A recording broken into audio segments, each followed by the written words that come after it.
What if I told you that most debt collectors can't actually prove where your loan came from or who even funded it?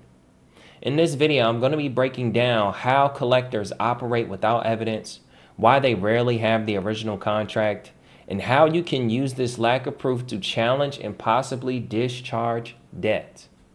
Now, I've studied consumer protection laws, contract enforcement, and the UCC, and I'm here to show you why the burden of proof is on them and not on you. Okay? Now, first things first, before we dive into this information, thank you guys for watching this video. If you're brand new, make sure to like the video. Make sure to subscribe to the channel if you're brand new. Also, at the same time, turn on the post notifications because I do post daily content. Okay? Now, also at the same time, I want to highlight that this is not legal advice. This is only for educational purposes only. Do your own due diligence. Everything that I'm talking about right here, you can easily find online. Okay? So I'm not going to be talking about things that you cannot just reverse search and find online. All right? I'm here to break it down as simple as I can, you know, so that you can understand and be able to take action, be empowered to take the action, the necessary actions, because the whole point is we really have more power than we think we do. Okay? So, just to dive straight in, okay, I want to talk about the illusion of proof. Okay? Now, when a debt collector sends you a demand letter, they make it seem like they have everything: full records, contracts, rights. But the truth is, most of them don't even have actual evidence. Okay?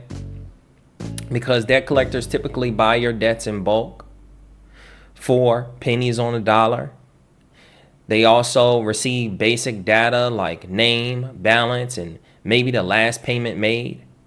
But the reality is there is no contract, no promissory note, and no full transaction record, and yet they'll act like you owe them full repayment.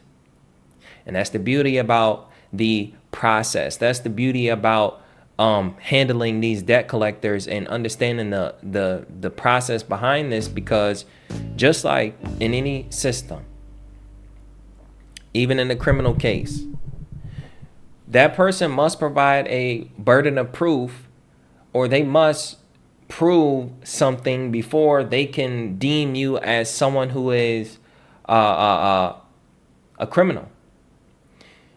And most people lose in those cases because they don't understand that. They don't understand that they have an aspect of power where their accuser has to prove what they accused you of and have real proof, not just word of mouth proof. Okay? Anybody can say, hey, this person owes X amount of dollars. This is their account number. This is their balance. And this is the last time they paid. And you can take something based off of that and determine whether or not and just say that someone owes money. I don't care who you are. If you're a debt collector, if you are a mortgage company, if you are a, credit card company, whatever the case may be, I'm going to challenge you on the validity of a debt, especially if I'm not even expecting it. Okay? Yes, you can challenge all debt, but always use your best judgment depending on the type of debt. Okay? Someone asked in the comment section and said, hey, does this only work for debt collectors? Does this work for credit card companies? Yes, this works for all debts. Now, debt collectors are much easier to challenge given the fact that it's even harder for them to provide the burden of proof. Okay? So, I want to talk about how the fact that they aren't the original creditor, okay? Not only the debt collector, but anybody else, okay? Because when we look at the Truth in Lending Act, 15 U.S.C. 1601, I have many videos of me showing this. I can show you guys this again. 15 U.S.C. 1601, let's go to 1602. It talks about the definition of a creditor, okay? And the key things is just the organization and the person part, okay? Also, the creditor part, because it says the term creditor means refers only to a person, okay, who both regularly extends, whether in connection with loans, sales of property, services, or otherwise consumer credit, which is payable by agreement in more than 4 installments, for which the payment of a finance charge is or may be required. The whole point of me bringing this up is the fact that when you look at the definition of person, it says it means a natural person or an organization, okay? And if you wanted to know what the definition of an organization is, that's a corporation, Bank of America, so on and so forth. But the key word is a natural person. So under the Truth in Lending Act, it says that a person, when it says refers only to a person, they are particularly talking about this definition right here. This is why there's a definition section, okay? So if it refers only to a person, then a creditor can only be a person. And the definition of a person is a natural person or an organization. When you see that or word, that means that it can be either or. So not only that, okay, but we'll talk a little bit about some other laws that essentially back up the fact that they aren't the original creditor. But let's just talk to the aspect of a debt collector, okay? Most of the time, the whole point that the reason why they're trying to collect the money from you is literally because they are coming from the premise or the consideration that they loaned you money, okay? That you signed an agreement to pay back money that was loaned to you. Well, you got to ask yourself, what if the money was never loaned to me in the first place? You dig me? So essentially, you're trying to collect on something that you never loaned me in the first place, right? So this is when you start to challenge them because, number one, they're a third-party debt buyer, not the lender, okay? Just from the aspect from the Truth Lending Act, but also at the same time, let's just say it's a debt collection company, they especially aren't the lender, quote unquote. They also rely on you not challenging them. So most times debt collectors win because you don't challenge them. When you don't challenge them, then it puts you in a position where you are acquiescing to whatever they say. If they say that you owe them money and you don't respond or you don't challenge what they say, then yes, you do owe them, okay, until you challenge them. So then we dive into the fact of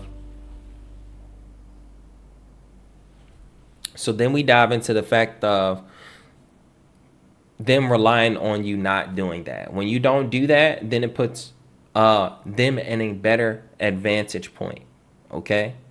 And what you don't know is that legally they must prove that they own the debt, okay? They must prove that they are the holder in due course. They must show that they can produce the original agreement, and they must also prove and tell you exactly how the debt was funded. If they cannot prove these things, then they are bluffing. So the reason why I bring that up is when you look at the Fair Debt Collection Practices Act, 15 USC 1692, okay, we can dive into the congressional findings, okay, but if we just go straight to 15 USC 1692G, that's the section that essentially says that you have the ability to validate debts, okay? Then we dive into the aspect of UCC 3-305, where you have a right to essentially challenge a company on whether or not they are the holder in due course, okay? If they're not the holder in due course, then they have no legal standing to collect on a debt. And under this, when you are challenging whether they are the holder in due course, part of this is them providing that chain of assignment. If they cannot provide a chain of assignment and prove that if they can't provide the chain of assignment, then they cannot prove that they legally own the debt. Okay, that is part of you showing full ownership. And then on the aspect of a promissory note, it shouldn't be a photocopy. You should be able to see the wet ink signature. And if it is not that, then it's not an original agreement. Okay, then we talk about the aspect of telling you where it was funded. And that's just under the Truth in Lending Act and the congressional findings, where it says that they must avoid the uninformed use of credit. Okay? So it's certain disclosures that the Truth in Lending Act says. There's disclosure guidelines where they must essentially provide any and all disclosures that pertains to the loan, including where it was funded if you ask. Okay, now let's just say they were not to answer these questions properly, then and they are willfully and knowingly violating your rights under the Truth in Lending Act. And if they're willfully and knowingly violating your rights under the Truth in Lending Act and giving false or inaccurate information, or fails to provide information is very clear as to what is considered a violation, then that is criminal liability. Okay, so they can be fined not more than $5,000 or imprisoned not more than 1 year for their knowing and willing violation. And most times when you ask them specific questions under the Truth in Lending Act and they knowingly and willingly violate your rights, then it's not even in the fact that they don't, that, oh, what if they aren't? Well, you can't be a debt collector or in the lending business and not know the Truth in Lending Act. So everybody knows this, especially the banks. Okay, they may know it more than you. Okay, maybe not the customer service or the payment processing company, but these are the things that you challenge them on. Okay, because they must prove this stuff. If they cannot prove it, they cannot show you real documentary evidence, then they have no real jurisdiction. Okay, they have to be bluffing. They're banking on you paying the money so that they can make more money than what they bought the debt for. Okay, no one told you to buy my debt. Okay, you're just trying to make some money. And also at the same time, if you bought my debt, that means that my debt is actually settled. That means that the company already charged it off or securitized it, or better yet, made money off of the debt anyways.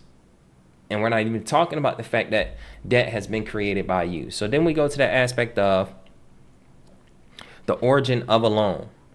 And this is where it really gets deeper. And if you haven't watched any of my videos, I'll break this down to you.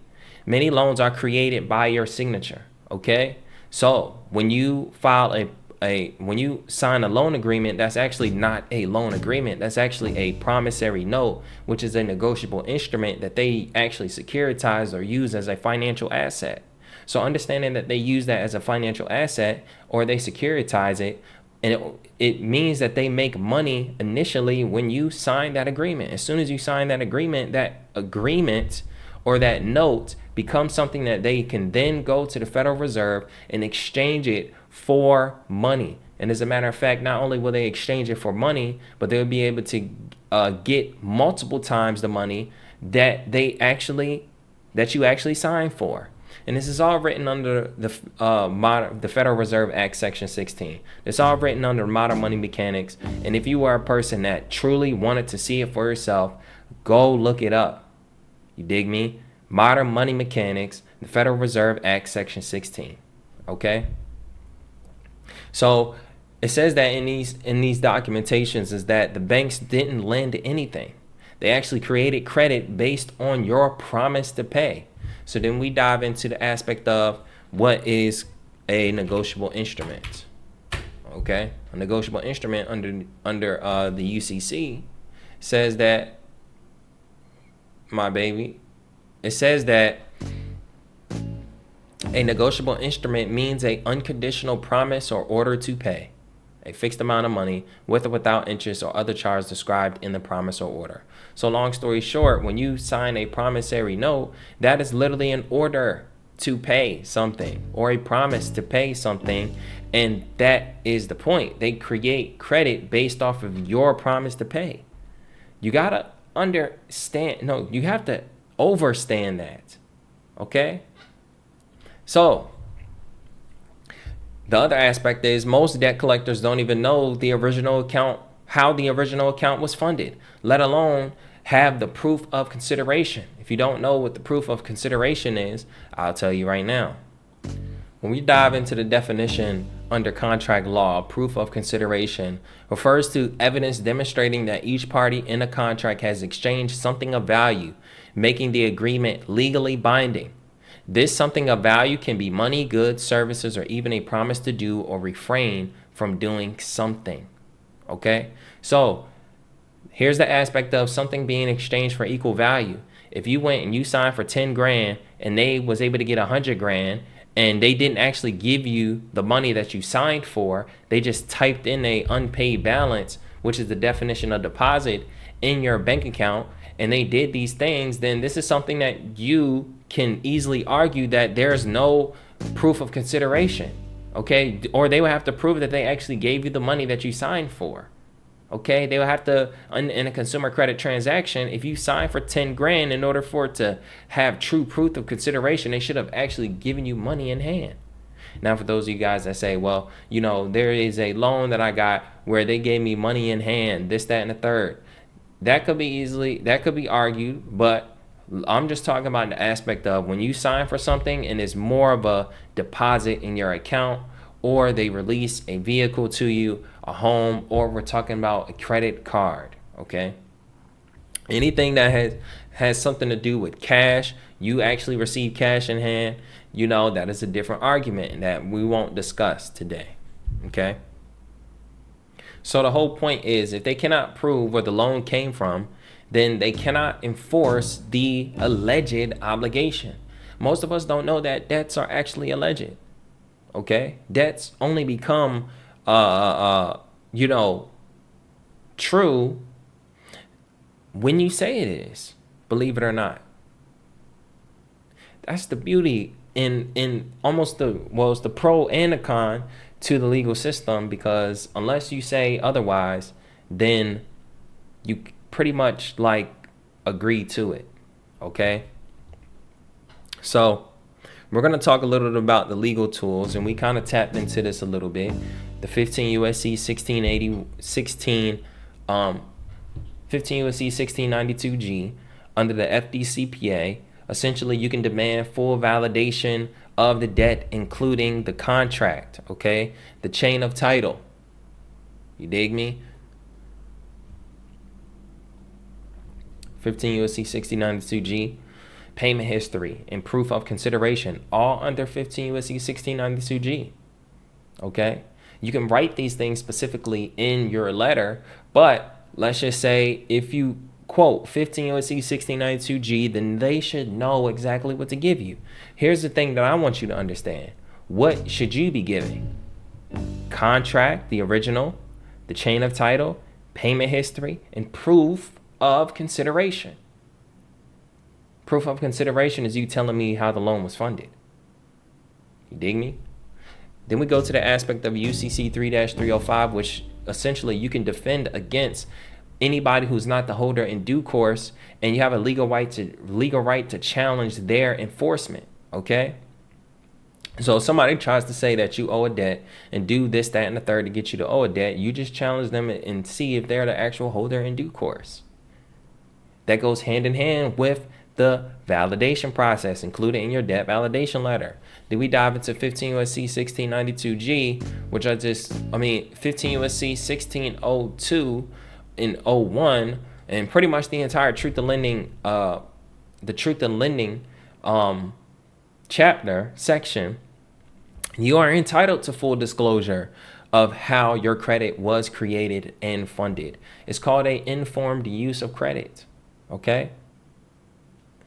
You can look at where it says disclosures. You can look at where it says definitions and rules of constructions. You can look at it where it says criminal liability for willful and knowing violations. So if a company violates your rights knowingly and willingly and doesn't give you the full disclosure, then essentially they are putting themselves in a detriment. And then the other thing that I haven't even talked about, which is the application that I typically tell people to focus on, is under the Fair Debt Collection is under the Fair Credit Reporting Act, 15 USC 1681. Okay, Because if they're unable to verify this information, validate this debt, then you can then challenge inaccurate and unverifiable accounts that are being reported on your credit report. So I want you to think about it. If they're unable to verify information as it pertains to the debt, what makes you think the credit bureaus who have nothing to do with the debt itself didn't buy the debt? They are just grabbing information from secondary bureaus and this, that, and the third, what they hear, word of mouth. What makes you think that they're going to be able to provide this information? If they won't provide the information directly to you, what makes you think that they're going to provide the information to the credit bureaus just so they can keep your information on your credit report? No. And this is why credit bureaus typically lose when you challenge credit bureaus on the aspect of credit repair. When you challenge them and tell them to verify this information, because not only that, they have to show all of this stuff too in order to prove it. And what if you have a paper trail of you actually reaching out to the company, asking them to validate this debt, and then they don't validate the debt? You show that paper trail to the credit bureaus, they have no choice but to remove these negative items off your credit report. Okay?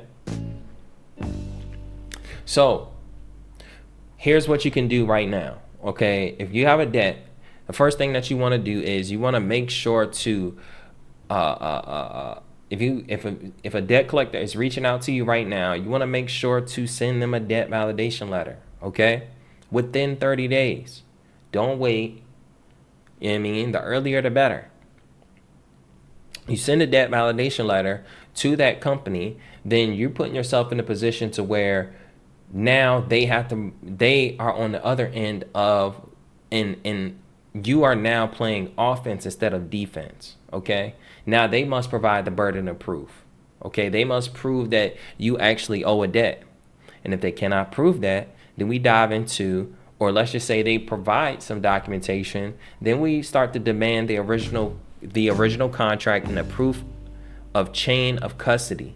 Okay, this is important and essential for you to know, so that you know if they have legal standing for them to actually collect on the debt. Also, at the same time, if we're talking about a charge-off debt, you want to ask them for the copy of the ledger and the IRS 1099-C or 1099-A if it's applicable. Okay, so if they charged off your debt, you want to ask them for it, because that is the evidence you need to show you and also show the credit bureaus that your debt has been settled. Now, if you don't give me this stuff, you are violating the Truth in Lending Act, which requires you to provide full disclosure. Okay? Now, if they can't produce it, then you want to send a notice of dishonor, okay? And you want to dispute the claim. What happens is the notice of dishonor puts them on notice and says, hey, look, I clearly have reached out to you guys, and you guys did not perform on this contract, okay? Notice of dishonor. All right, I'll pull that up for y'all.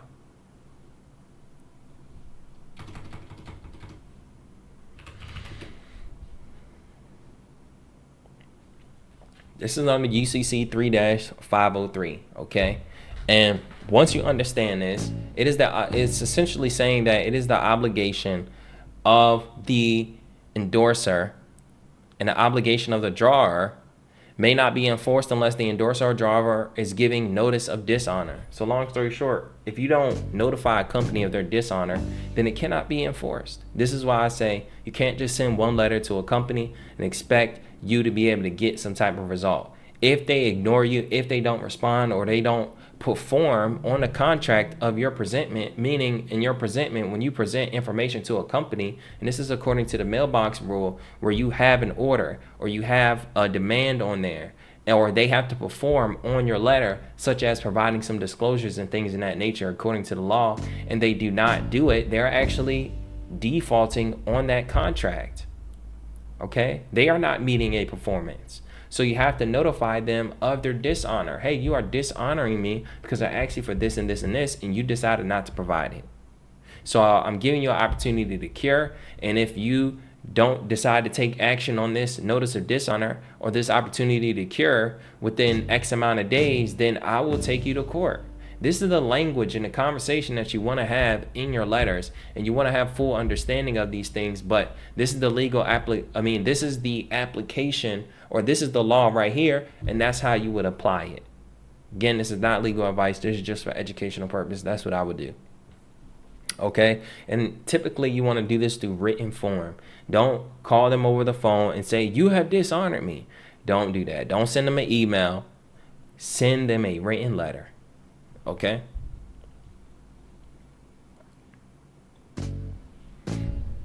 So you want to do that and make sure you dispute the claim. Okay. You also want to use conditional acceptance in the tender of payment to stay in honor and force accountability. The tender of payment, UCC 3-603, says that when you actually reach out to a company and they do not honor your presentment or they refuse it, then there is discharge. Okay, if a tender of payment of an obligation to pay an instrument is made to a person entitled to enforce the instrument and the tender is refused, there is discharge to the extent of the amount of the tender of the obligation of the endorser or the accommodation party having the right of recourse with respect to the obligation to which the tender relates. So the whole aspect of the tender of payment is the fact that when you send something to a company and they do not accept it, that in the eyes of the law is essentially saying that they forfeited to pay the debt. You dig me? So understanding these things is what's going to empower you to actually take action on the process. I mean, a lot of times people will say, well, give me the letter or give me the template and this, that, and the third. You can get the template, but if you don't truly understand the law or you truly don't know how to enforce the law or you don't know what you're supposed to be getting, then yes, those templates, those letters won't matter. If you're not confident in the information, if you're not confident in the process, then none of this stuff matters to you.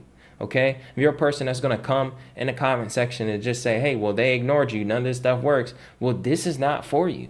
This is for the people that have already been kind of viewing this stuff, kind of searching this up, and they haven't truly taken action because maybe they wasn't fully confident in the process or they didn't know how to actually apply this stuff. Okay, but if you're ready to apply the stuff, understand that there is risk involved. I tell people this is not an easy way out. A lot of people look at this and think that it's an easy way out of paying debt, but the reality is it's not. Okay, it's not an easy way out to paying debt. If you want to talk about the easy way out to paying debt, it's usually using your money to pay the debt. You dig me? You may ask, okay, well, why do you pay your debts with the Federal Reserve notes? It's because that is easier than trying to argue and go back and forth with the company about a debt. All right? If we just thinking about the principle of certain things, okay, bet if I borrowed 100 grand and I spent 100 grand, then I would owe it back in essence, right? But I'm speaking from a perspective of if you cannot pay the 100 grand and you wanted to take a different route to discharge the debt, you can, okay?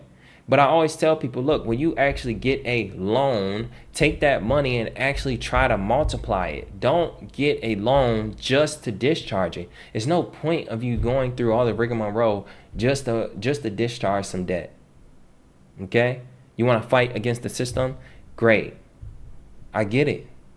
Start small. Do it on a debt that you actually care about. Okay? When you get to the aspect of setting up and this is how I tell you, you can set up your private trust, okay? And you can negotiate your debts. Understanding and putting yourself in a position of negotiation can also make things much sweeter for you, okay? Whether you want to discharge debt, whether you just want to understand the consumer law process so that you're not taken advantage of, that is the whole point of me teaching you this, to empower you so you don't get taken advantage of. So you're not in a mental slavery about debt, thinking, oh man, I got to work 100 million hours at work in order to pay my debts off. But here's the thing that I also want to point and highlight to you. When you are smart with your money or smart with your debt and doing and using it the way the wealthy uses it, what the wealthy does is they multiply whatever money that they get. They use it as a tool. Okay? If you're using it as something to survive, then yes, you're going to constantly be in a cycle, in a position where you feel like you're enslaved by debt. But you got to keep it a buck with yourself. Did you go out there and take your credit card and spend $4 or $5 grand on a vacation? Did you do that? Keep it a buck. All right? Now I get for some people that may lose their job and things in that nature and they had to survive off credit card debt, I totally I totally understand it.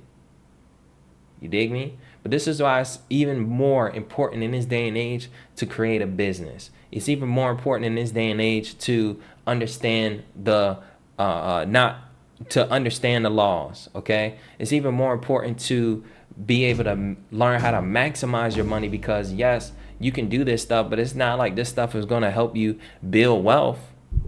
It'll just help you get out of sticky situations or situations you don't want to be a part of.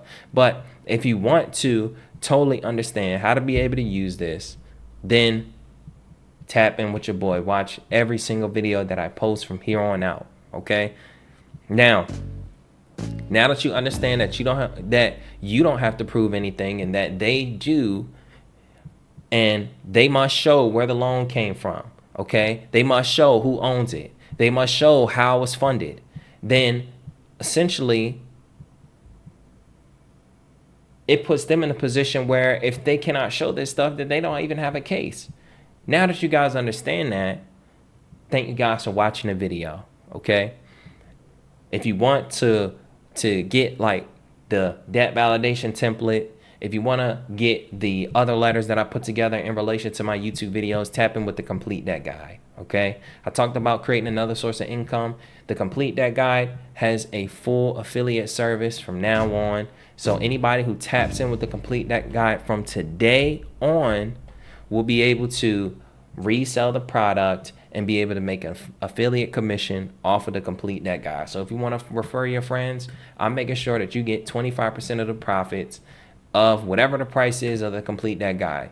Right now it's $47, but given the fact that I'm adding the affiliate so that you guys can be able to make a little bit more money, I may bring up the price. Okay, maybe $67, maybe even $97, because the more that I add onto here, the more that it becomes more valuable. And like I said before, for those of you guys who tapped in prior and see me talk about the $47 offer, and I told you guys that this is going to be more like a stock. The more I add onto it, the more that I increase the value, the more the value will increase. And it's not given to the fact that I'm increasing the value because I want to gatekeep the information. I'm giving you all the information right here for free. And you can go and write your own letters. You can go and do all this stuff on your own. But if I put in the work and I create a whole program, and I also upload the templates and things of that nature, I put in my time and effort into something, and I increase the value into something, also at the same time giving you a way to be able to create another source of income attached to what it is that you do, talking about the things that you enjoy. Yeah, I'm going to make sure everybody eats. Okay. So yes, you'll be able to tap in with the program, but you also be able to resell it. Okay. As your own. All right. And get an affiliate commission. So when we talk about these things, and I'm creating, not only giving you the game, giving you the templates, but also at the same time giving you another source of income, yes, the value is going to increase. Okay, so right now it's $47, but who knows, by my next video it may be at $67, it may be at $97. All right, so that affiliate commission can increase. Okay, but other than that, thank you guys for watching this video.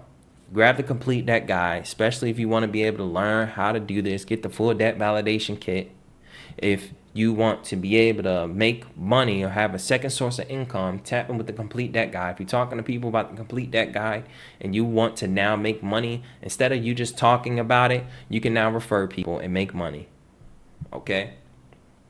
Tap in with the Complete Debt Guide. Secondly, tap in with my one-on-one mentorship. If you're a person who wants to fix their credit, start a business, or grow and scale their business that they're currently growing. If you have an online business and you want to grow and scale that, these are the conversations that you want to have when it comes to my one-on-one mentorship. I'm going to say this and be very clear. This is not for the debt discharge people, okay? If you want to discharge debt, tap in with the Complete Debt Guide and watch all the YouTube videos, okay? Haven't created a offer for the debt discharge people yet, other than the Complete Debt Guide, okay? So if you're not fixing your credit, if you're not an entrepreneur looking to grow and scale your business, or if you're not trying to start a business, okay, the one-on-one mentorship is not for you. It's not supposed to be for everybody, okay? Now, also at the same time, you are looking to tap in with me on a consistent basis to get daily credit content, daily motivational content, or just be able to connect with me one-on-one, ask me questions in the DMs every now and again, tap in with me on Instagram at biz.nick, okay? And have you ever asked a collector for proof and they ghosted you? Drop your experience in the comment section. Remember to like, subscribe, turn on the post notifications. I'm exposing the debt system one video at a time, okay? So make sure you guys are turning on those noties so that you get the notification when I post a video, okay? Just like I'm posting a video today at 8:30, tomorrow another one is coming out at 8:30. So make sure you are tapped in, okay? So, thank you guys once again. If you got all the way to the end, comment the word discharge, and I'll see you in the next one.